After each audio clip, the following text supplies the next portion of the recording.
the official podcast of the UC Davis Comprehensive Cancer Center. Thanks for joining us today as we have in-depth discussions of the science, research, and advancements taking place at our National Cancer Institute designated Comprehensive Cancer Center. I'm Chris Joyce. And I'm Stephanie Winn. We will also examine proactive approaches to cancer prevention and, most importantly, how we are breaking barriers to beat cancer in our community and beyond. Today, we're going to be talking about a rather popular, probably controversial subject, cannabis and cancer. Joining us today is Megan Ober. Megan is an oncology certified nurse who is also specialty trained in cannabis nursing. Megan, I never heard of such a thing, but you are indeed really focused on using cannabis in your nursing practice. That is true. Thank you both for having me today. And what I look at is really providing information to patients is how I first kind of got involved. And so it's just been an evolution as I've worked to educate myself so that I then can in turn be a resource to our patients. And so I've spent quite a bit of time and effort trying to gain that knowledge from different avenues so that patients feel like they have another person in their healthcare team that they can discuss cannabis with. And so that was ultimately my goal in getting some of that additional specialty training. Where did you get the training from? Well, that's a great question. So I started with an organization called Radical Health. And Radical Healthcare is a cannabis-focused consultation and education company. And what really happened is taking a step back, I didn't know a whole lot about cannabis. And then I had a patient who I had seen over the years through my different roles here at the Cancer Center. And he had questions about using cannabis along with his other medications. And at least in my viewpoint, or what I was seeing, I didn't see that he was really getting answers to his questions. I didn't know the answers to his questions. And instead of, it kind of upset me. And I decided that instead of just complaining about this, I needed to be a part of the solution.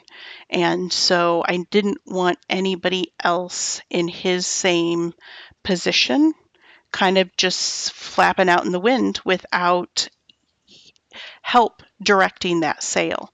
And so that was kind of what spurred my interest. And then I attended a Greater Sacramento chapter of the Oncology Nursing Society symposium, and one of the speakers was Eloise Thiessen, who is a part of Radical Healthcare, and she is a board-certified adult geriatric nurse practitioner who specializes in cannabis. And hearing her presentation and her knowledge and just the way she could interact with patients really inspired me. And I decided, okay, this is where I can start.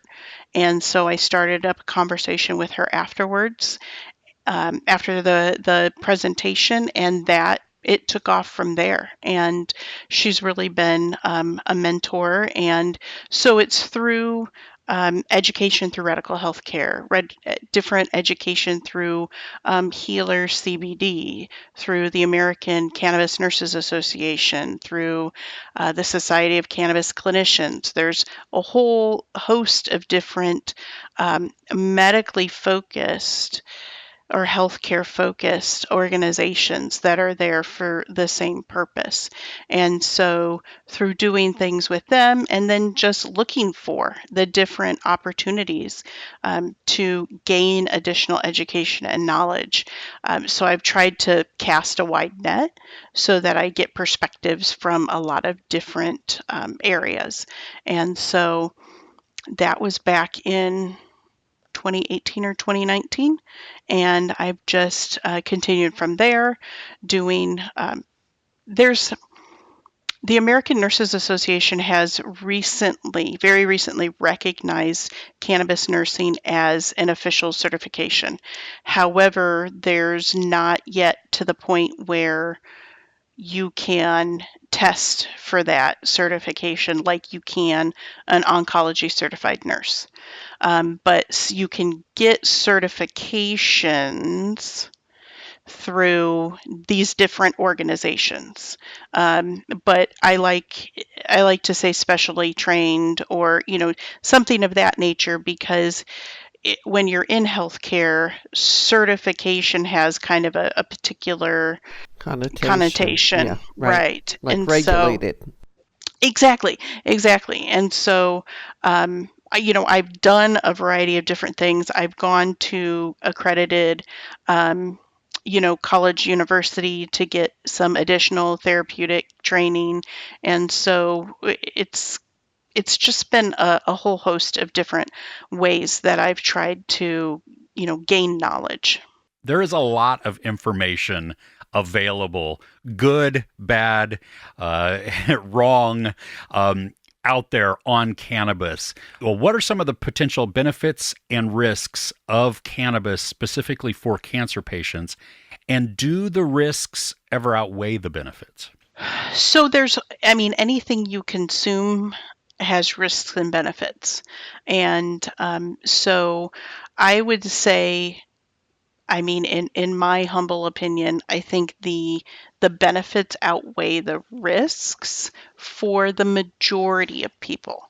However, that does not mean that I'm saying everybody out there go do whatever you want and take whatever you want. And I really want people to have the education to know what is it, how does it work, why does it work, and be able to use that information to make informed decisions. Some of the benefits, first and foremost, I feel as though giving, especially patients who have cancer or have had cancer, some information to make choices gives them some of that control back. So many of our patients lose so much control when they enter into a cancer diagnosis. And so providing them information and choices really brings some of that back to them, whether they choose to utilize cannabis or not. That's a choice that they can make.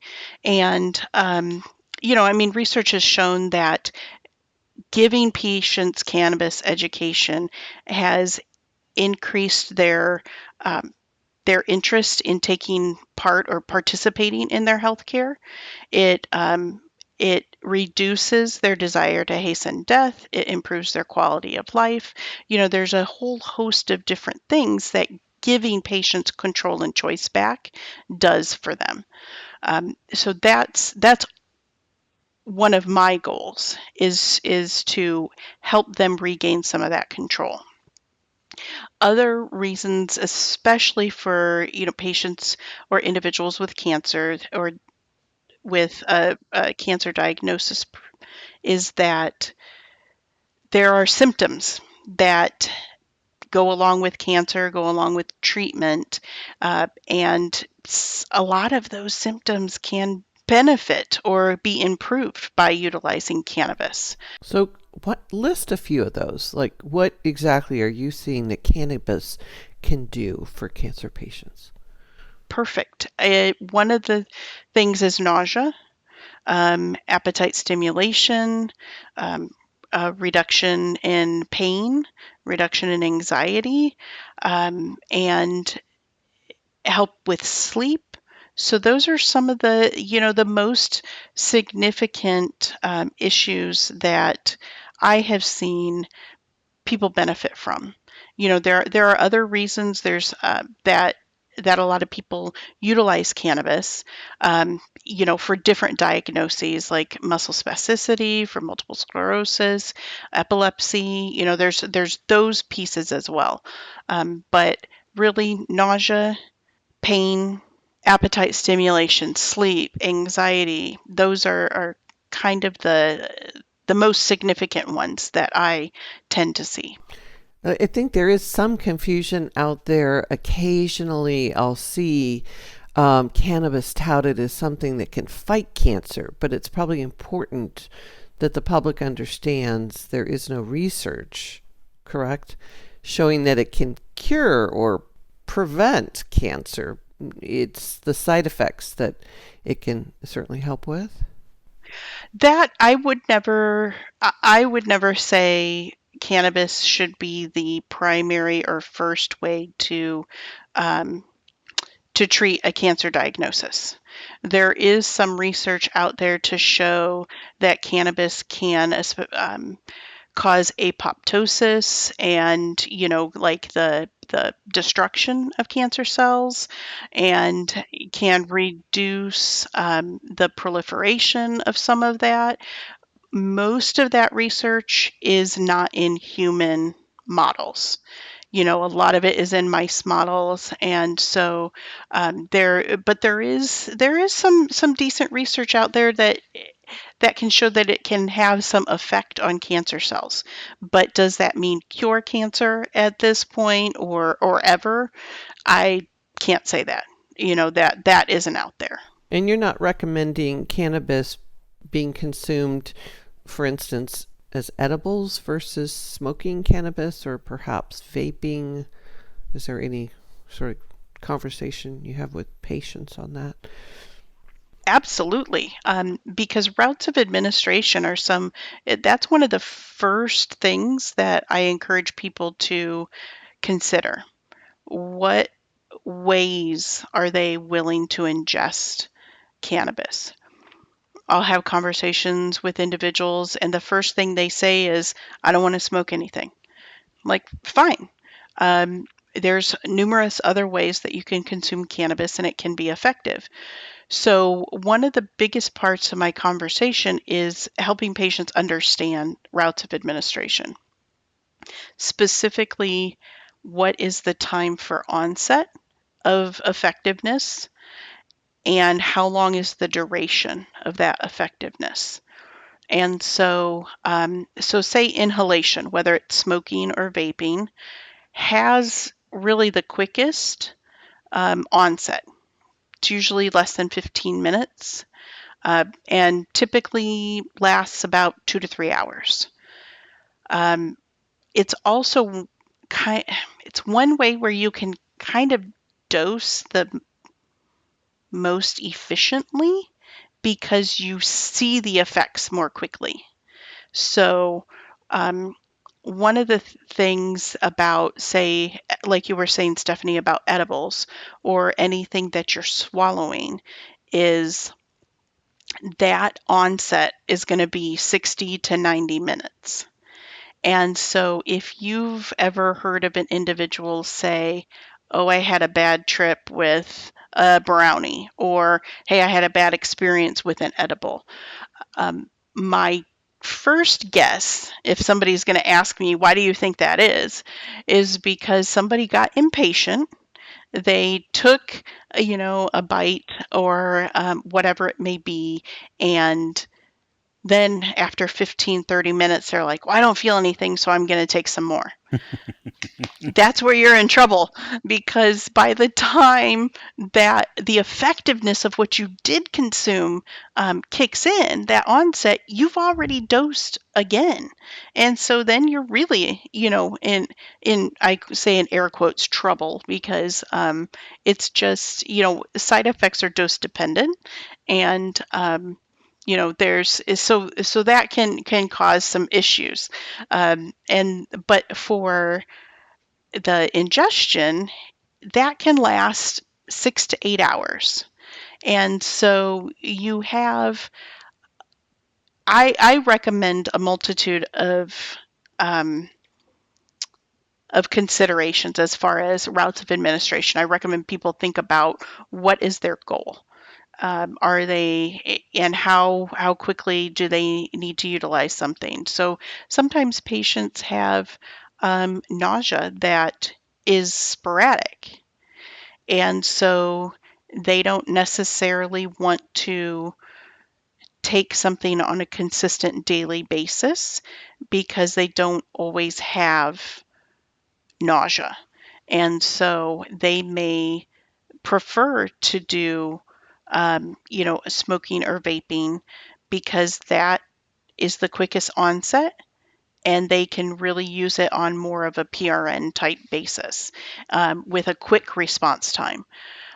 But there are, of course, other ways to do that. So there's inhalation, ingestion, which would be edibles, like gummies, brownies, cookies, chocolate covered blueberries.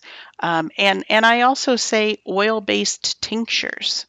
Um, the drops, I mean, a true tincture is alcohol based. When you use the term tincture, and there's not very many companies, cannabis companies, that produce a true tincture because that alcohol can be really kind of rough on the mucous membranes and somebody's or oral cavity. So most of it, the tinctures or drops in the cannabis world are infused into different oils, whether it be olive oil, grapeseed oil, hemp oil, MCT oil. So, and oil does not absorb well through our mucous membranes. And so you can put your dose under your tongue and let it sit, but it's not going to do a sublingual administration the way that tablets do or other things may because of that oil not absorbing well. So really what you're going to do is you're going to swallow it. So you really need to follow that 60 to 90 minute time frame as far as onset of effectiveness with the oral administration. There's also, topicals like balms, creams, lotions. There's also transdermal, kind of like a patch, and those tend to be expensive. More so than some of the other types. But those are, some of the main routes of administration. There are some sublingual tablets and aspects, but those are kind of what you see the most and that have the most effectiveness for people. And so that's really, something that we talk about is, what's your goal? How do we go about achieving it? Some people, for example, they have a hard time falling asleep and staying asleep. So you might have somebody who takes an edible of some nature. It's not going to kick in for 60 to 90 minutes, but it's going to last longer. So you take your edible of whatever it is, and then you also, if somebody's interested in it, take a hit off of, or an inhalation off of, whether it's if somebody does flower vaporizing, whether they do a vape themselves, or if a joint, whatever it may be, because that's going to have the quicker onset. So that might help them fall asleep, and then they've taken the edible, which helps them to stay asleep. And I just use that example as a way to show there's sometimes going to be multiple routes of administration that people use. Well, and because of all of the different ways, you're still getting the properties of the cannabis, and we see THC, we see CBD in different proportions, some only one or the other, some a mixture of that. Can you explain to us which each of those are and what, if any, one has an advantage over the other? Sure. So cannabis has a multitude of different aspects or compounds, such as THC, CBD, and what those are is we call them cannabinoids. And so there are well over 140 different cannabinoids that have been identified within cannabis, but they're not all easily extractable, or there's not a lot of knowledge about some of them. So the main two that most people have heard of, if you were talking about cannabis, is like you said, the THC, the CBD. There's also the acidic forms of THC and CBD, so CBDA, THCA, and those are like the precursors that are that have a higher bioavailability. They have the body. They're more like they're not as lipophilic, they're more water soluble, so they they work differently in the body. And so but there's also like CBG, CBC, there's so many. Wow, I had no idea. Megan, you are really almost like a cannabis scientist. It's like funny you say that, because I was having a conversation with a patient. We were going through some of these things. She was like, "This is like organic chemistry." And it's a complex plant. And so there's all these different compounds, or cannabinoids, and they do have different medicinal properties to them. One thing that I do, so THC is the one cannabinoid that has impairing properties to it. And so that is the cannabinoid that people, if they say they have a feeling of getting high, or those type of things, that it's the THC that causes that impairment. I like to say that all of the cannabinoids have psychoactive properties, because not that psychoactive as in they're all going to make you high, but there's different ones, like CBDA has some really good anti-anxiety properties. And so that is going to affect, that psychological aspect. And so Your brain chemistry. yeah, and so right? that is in my opinion psychoactive. And so there's nothing wrong with that.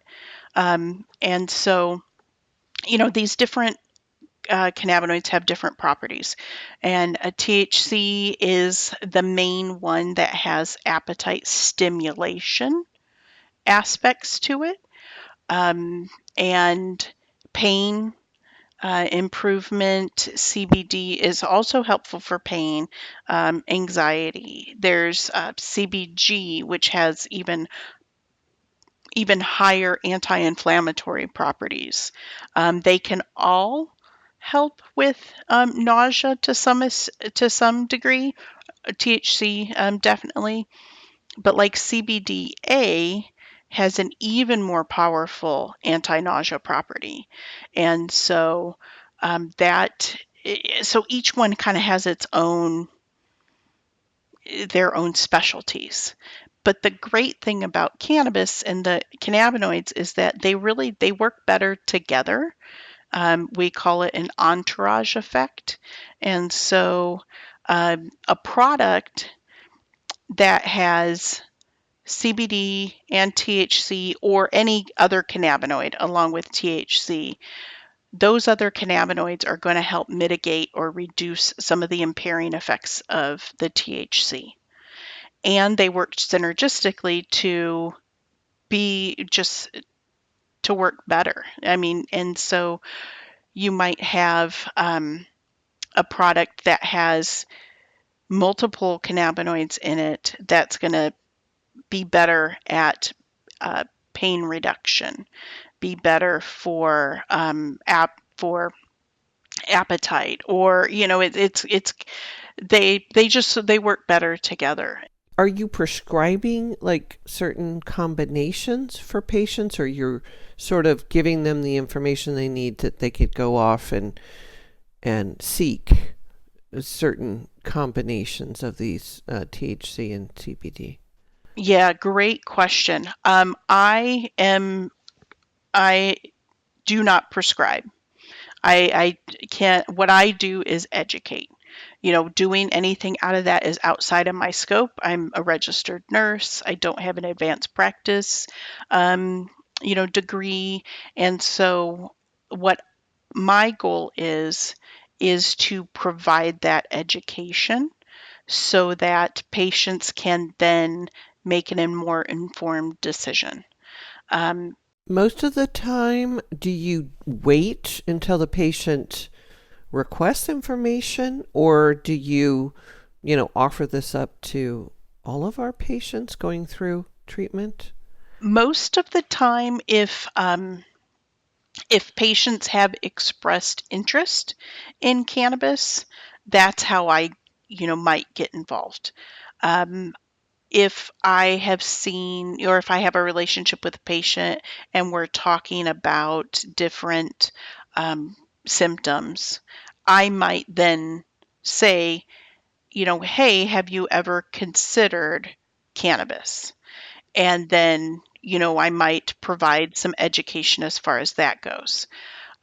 With our current setup, I am not in a position to take on any patient that might want information. Um, I, because of my current role, I try to add in any of that cannabis information with patients who are already on my caseload. And so they might have had a conversation with one of the physicians or nurse practitioners about cannabis, or they've expressed interest or asked questions, or, the provider might think, hey, this might be a really good option for them. And then they might, ask me to have further conversations with the patients, helping them make decisions on how to find safe products is another big part of that conversation. And so I would love to be able to say, hey, entire cancer center, inpatient, Davis say, come on, bring me everybody. But that's not where things are at this point.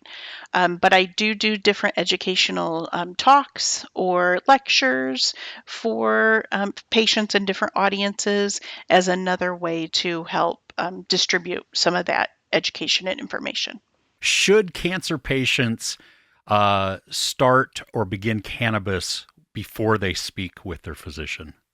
You're really putting me on the spot, Chris. Um, I I recommend that patients, if they're considering cannabis, they have a conversation with their healthcare team. It is important for the healthcare team to know what they're utilizing to treat their symptoms, whether they're related to their cancer diagnosis or whether they're not. But that's something that's important to know because there are drug-to-drug interactions.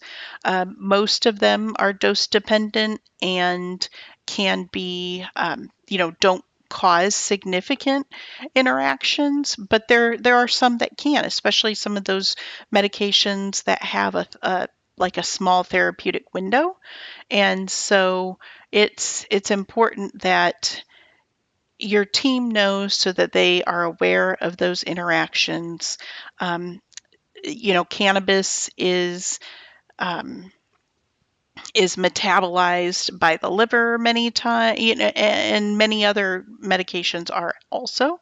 And so that is something to pay attention to watch lab work, to make sure it's not having a negative effect on that. There are also many, drug-to-drug interactions where cannabis can cause a slowing of the other medication being excreted from the body. And so that can sometimes cause some complications. or it can heighten the effect of some of the other, or the side effects of some of the other medications. Both ways, the effect and the side effects. So having that knowledge uh, can be helpful. And so that's always my recommendation, is to have a conversation with the healthcare team. Well, if the physician or the healthcare team is averse to the cannabis use, are there any like discussion points or questions that a patient could bring up to at least further the conversation if they are interested in introducing cannabis? One thing is they can go get consultation from a different cannabis specific provider that they could have a consultation with, to have some recommendations, and then take those back to their provider that they're talking to that may be averse to it. So there's that. There's also,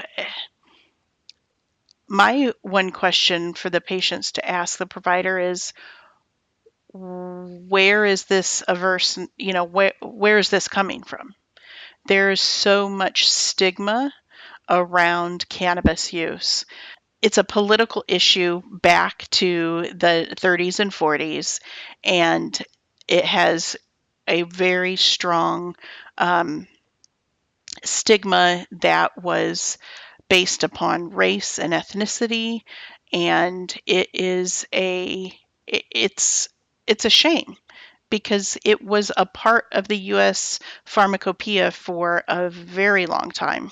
It was one of the top medications that was used to treat all kinds of different diseases, until things happened politically in the 30s and 40s, and then that shifted. It sounds like, Megan, that you're a real believer. Right. Like, you've seen results. You've seen it make a difference with your cancer patients. Not that you're like advocating young people start smoking pot, right? We're really talking about this specific group, cancer patients, cancer survivors. And you've, like, I don't know, is there like a success rate you've seen? Would you say, 75% of the time, it just has amazing results? Or It's very individualized. I don't know that I can say, 80% of the time somebody who uses cannabis for nausea, it's effective, because there's not that data that is necessarily, that I'm familiar with, that's been collected in that way. A lot of it is, there is research there, but with it still being a Schedule 1 drug within, the United States, that makes research more difficult. So, one of the things, getting back to your question, Chris, if somebody's averse to it, they might say, well, there's not enough research. Well, there's quite a bit of research. Sometimes there's more research to use cannabis than there is some of the other things that are recommended. But you're right, there does need to be more research. But if we keep it a Schedule 1 drug, that makes research more difficult, because if you're using and providing the cannabis, it has to come from the University of Mississippi, and that is cannabis that is not as the cannabis that's provided there is not the cannabis that's being grown most places. So it's not really apples to apples. One thing is, so much of it is based upon, each individual's experience. And if I have an N of 1 that has a positive result from using cannabis, I'm fine with that, because each person's experience is important. And, I knew somebody personally who was going through breast cancer treatment and was having a horrible time with nausea and constipation, primarily because she was taking Zofran for the nausea, which was causing horrible constipation for her. And so she started taking CBDA for her nausea, which controlled her nausea, she could stop using the Zofran, which resolved her constipation. And that was what was causing her the most angst, was that constipation. And so that's a success to me, because the rest of her treatment went way more comfortably than the first, portion of it. But research has found that 75% of patients with cancer use cannabis for symptom management. Wow, that's a lot higher than I thought. There's 90% of cancer survivors believe cannabis to be helpful. 81% of Americans believe cannabis has one or more medicinal benefit. And 80% of oncologists support patients having access to cannabis. And access can be defined in many different ways. But I think it's important for patients to be able to have these conversations with their healthcare team, because, that's where they want to get their information. And I know I'm throwing numbers out here, but numbers are powerful too. But 75% of patients want cannabis education from their healthcare providers, but less than 15% are getting their education from their healthcare providers. So where are they getting it? They're going to the dispensaries, talking to the bud tenders, who some are extremely well versed and knowledgeable. Some dispensaries do a lot of extra training for their bud tenders, or meaning the individuals who are behind the counter and are selling or recommending. Some of these dispensaries have somebody who's within the healthcare field as a part of their team. Some don't. And so, you have an individual who has cancer who is going into this dispensary saying, I want this, I want to deal with this, that, or the other. And they might be recommending way more than they need to be for that particular person, based upon whatever the bud tender's experience is, or they're getting it from their grandkid or their neighbor, or it's so. Education is key. It is. It's important, and it's how we can help our patients have positive experiences, how we can keep them safe. It's how we can help them understand, if I take a small amount of CBD, sometimes it's stimulating. It doesn't help me sleep, but if I take a high amount, it makes me sleepy. Well, that's because cannabis has a biphasic effect. And so it's like a bell curve, and you have to find what your therapeutic window is and your optimal dose. And so, it's important for patients to know this so that they can better understand why something is or is not working for them. How can they get a safe, clean product, and, help them understand just because it's a gummy doesn't mean the dose is an entire gummy. I mean, that is sometimes, you got to read the labels, because sometimes the dose is a half a gummy or a quarter of a gummy. And, it's not the full can of the, drink. Even if they taste good, or even if Right. it tastes good. Or and it's not the whole brownie. It might not be the whole brownie. So it's just, knowledge is powerful. And that's just my goal, is to help provide some of that knowledge so people have a better experience. Well, you've certainly provided a lot of great information, Megan. Thank you. Anything else you think our listeners should know about? There can be a lot of great benefits. And, it's the first product you try and the first amount you try is likely not going to be what works for you. It takes time, it takes effort. It's important to keep track of what you've tried and what you're using, what your effects are before and after, and just keeping all of that information is going to be helpful to find what works best for you. Starting low, and going slowly with changes is important. And, knowing that because it's not federally legal, a lot of it is going to be self-titration. And so it does take effort, but the effort can really be worth it. And there are specialists out there who can help you find the right direction, at all different levels of healthcare training. And so, my base is education, advanced practice providers, physicians, and others can give a different type of recommendation than what I can give.